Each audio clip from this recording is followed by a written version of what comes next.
Hello, I'm back again.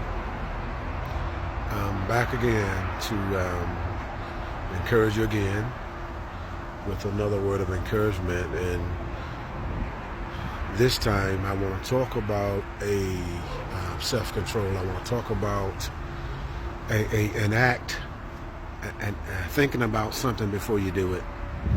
That's where I want to talk from. Self-control in a way where you want to say and do certain things when you don't do it.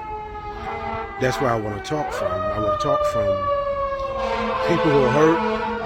You know when you're hurt. You know when someone has hurt you. One of the releases when a person is hurt is to hurt other people. It's almost as though your relief and your satisfaction when you in hurt is to hurt other people. The old saying is that misery loves company. There are people who thrive on punishing and hurting other people who didn't have nothing to do with you being hurt.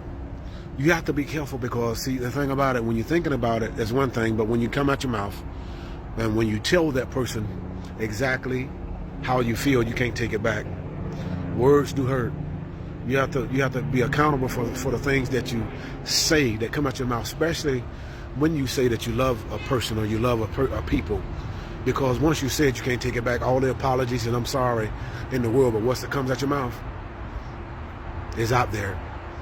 That's why God says, that's why even the Bible says to be swift to hear. Because when you speak wrong, there's a consequence. And depending on the severity of that consequence, you can't take it back. You cannot take it back. And that's why wives, more so wives, husbands do it too, but wives, that's why you have to be really, really careful when your spouse, your husband has hurt you, done things to you unfairly.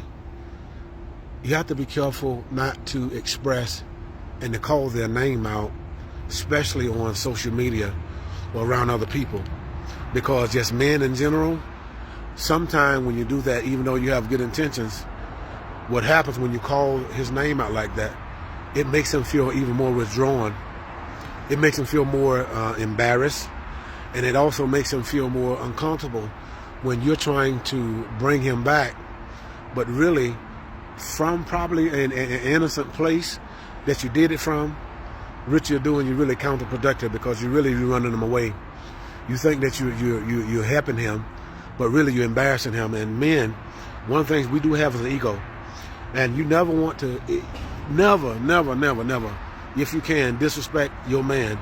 Because when a man feels disrespected, especially by his woman, then he shuts down. And so, not saying it's the case, but you have to just be careful when you deal with a man. When you deal with a man, ladies, you have to put yourself in the mind of a man, how a man think. Like man, one of the things that I try to do when I'm talking to a woman or whatever, in that sense, I learn about a woman, how the woman thinks, how the woman responds to certain words, and how to talk to her. And so in order to understand the people, you have to know their language.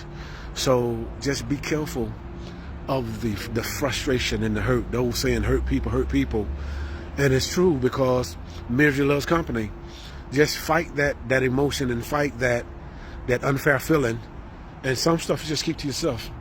Because even the Bible says, God says that when you pray, close the door. And what you go do in secret, no, God will reward you. Not a person, not a personality, not a people. But God will give you that reward. So just be careful of what comes out your mouth. Just be careful of your words. Have a good day. God bless you.